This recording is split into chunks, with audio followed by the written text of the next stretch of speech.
വെച്ചിട്ട് ഞാൻ ശോഭമാലിക വന്നേക്കാണ് ഗൈസ്. അപ്പം ഞാൻ മാക്സിന് നമ്മളെ ഫ്രൈഡ് ചിക്കനും ഫ്രഞ്ച് ഫ്രൈസും പെപ്സി വാങ്ങിച്ചിട്ട് ഗൈസ്. അപ്പം നമുക്ക് കഴിക്കാം ഗൈസ്. ഞാൻ കുറേ നാൾക്ക് ശേഷം ശോഭയെ വന്ന് മക്ഡൊണാൾഡ്സിലൊക്കെ കയറി കഴിക്കണം. സ്പെഷ്യൽ സോസും പെരി പെരി മിക്സും ഉണ്ട് ഗൈസ്. ഇത് മിക്സ് ചെയ്യാനുള്ളത് ഗൈസ്. അപ്പം മക്ഡൊണാൾഡ്സിലത്തെ ഫ്രൈഡ് ചിക്കനാണ് കഴിച്ചോക്കാം.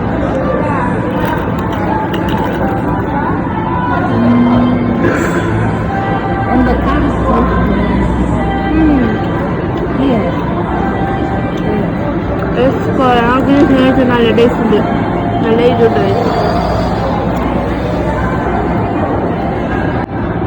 സൂപ്പറൊന്നും പറയാൻ ഭയങ്കര എരിയൊക്കെ ആയിട്ട്. അതിനൊപ്പം പെപ്സി.